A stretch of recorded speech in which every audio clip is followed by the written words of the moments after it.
following was presented to the Trans Mountain Expansion Project Ministerial Panel to inform them of the compounding risks in Chilliwack acknowledged by the National Energy Board and the Board's failure to recommend any remedy for these risks to the community.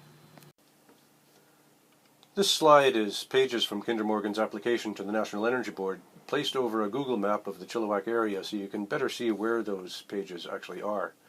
The red zones are where Kinder Morgan indicated highly vulnerable aquifers. The aquifer of particular interest is this one, the Sardis-Vedder Aquifer, which is the water supply for the city of Chilliwack. Some 80 to 90,000 people rely on that aquifer for the water they use every day in their homes and businesses, as do such institutions as the University of Fraser Valley Chilliwack campus and the Chilliwack Hospital. Unlike surface sources like the North Saskatchewan River, where currently there's a couple of communities that have had to shut off their water supplies because of an oil spill, if there was a large spill into this aquifer, it could simply be lost as a water source. You can't clean that up in an aquifer, as the city pointed out in their letter of comment to the National Energy Board.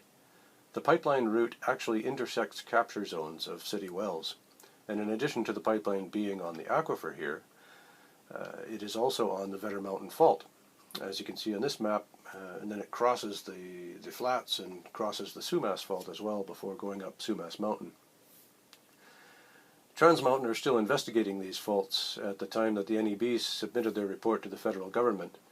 These two faults, the Vedder and Sumas ones, are among 4 potentially active faults on the pipeline route that Natural Resources Canada recommended Trans Mountain provide ongoing fault mapping results to the NEB on.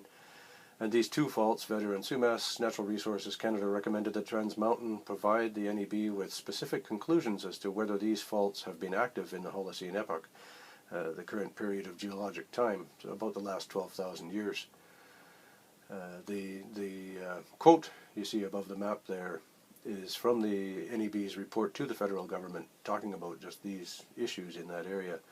In WaterWealth's information requests during the NEB process, we provided a reference from the State of Washington Energy Facility Site Evaluation Council that said that these Vedder and Sumas faults are currently active and have seen activity since 1964.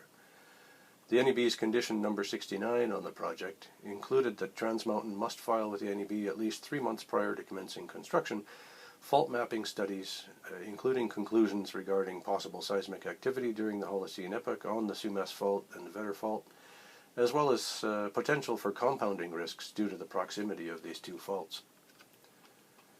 In addition to the aquifer and the Vedder Mountain Fault, at this point in the pipeline route we also have zones of high liquefaction susceptibility, as seen on this map again from the Trans Mountain application. That pinky red color is very high susceptibility, orange is high, yellow is moderate.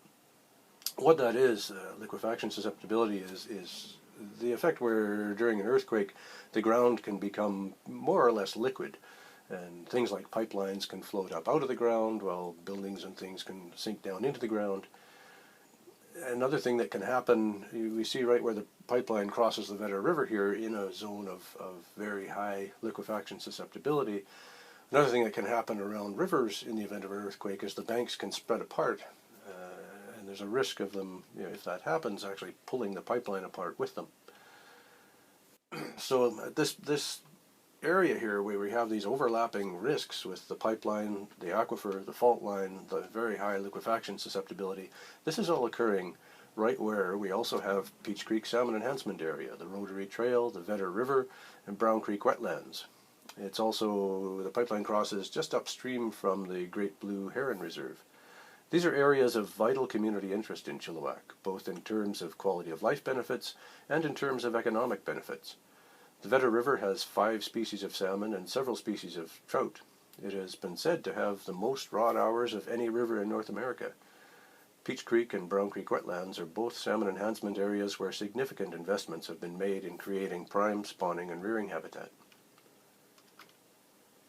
The old pipe that crosses all this is 63 years old. Trans Mountain lists 82 spills on that line, 3 in 2013, of which 2 happened up near the Coquihalla summit.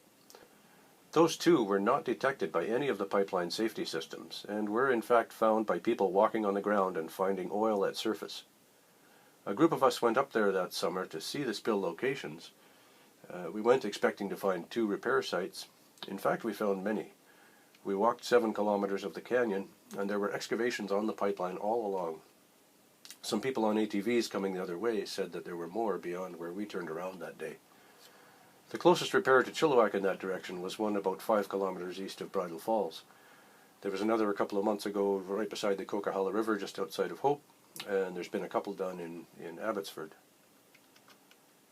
We don't know how many repairs they've done over the past few years, but from an access to information request by Mr. David Ellis, we know that they reviewed inline test data after those 2013 spills, and they identified 119 locations on the Darfield to Hargreaves section of the pipe that met their dig criteria for inspection and repair. Residents of Chilliwack can't help wondering why no repairs have been done in the populated area through Chilliwack.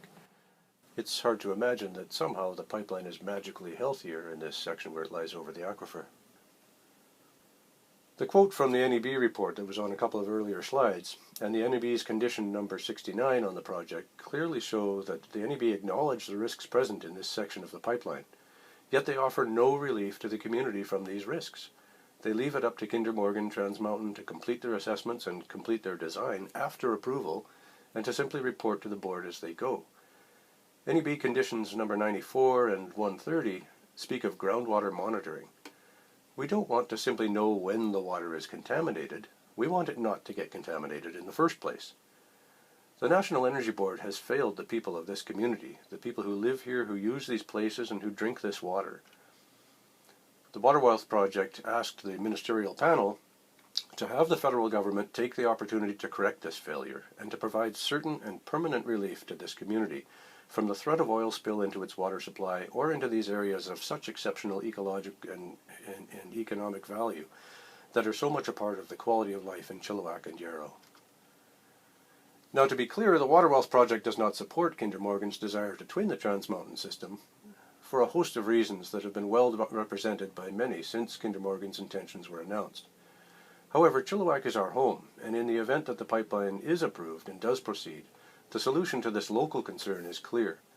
Change the route to move the pipelines off of the aquifer.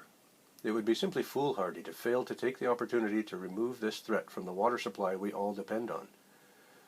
The pipeline route already follows Highway 1 from Hope to Chilliwack, running alongside and even under the highway. It also crosses the highway west of Chilliwack before going up Sumas Mountain. If they're going to dig a trench to put a new pipe in anyway, continue it along the highway through Chilliwack, decommission the old pipeline where it sits over the aquifer, and run both pipes in the new trench, reconnecting the old pipe east and west of the aquifer. That move would completely and permanently remove the threat of oil spill from the water supply, as well as from schools, Peach Creek, Rotary Trail, Vedder River, Brown Creek wetlands, and it would move the pipeline away from the Vedder Mountain Fault. The highway does cross over a bottom tip of the aquifer, as you can see on the map, but that is downstream as the aquifer flows and far from city wells. If valves were placed on culverts where streams pass under the highway itself could provide containment in the event of a spill in this section, preventing oil from reaching the Fraser River. And instead of the Vedder River, the pipeline would cross the Vedder Canal, which is flat and calm, and where traditional spill containment and cleanup methods would be much more effective than in the fast, turbulent water of the river section. Frankly, even if the twinning project doesn't proceed, it only makes sense to get this aging pipeline off of the aquifer. The Ministerial panel have an online questionnaire where you can provide your thoughts on Kinder Morgan's Trans Mountain expansion project. Please take a few minutes and help to get the message loud and clear to the federal government that the water our community runs on must be protected.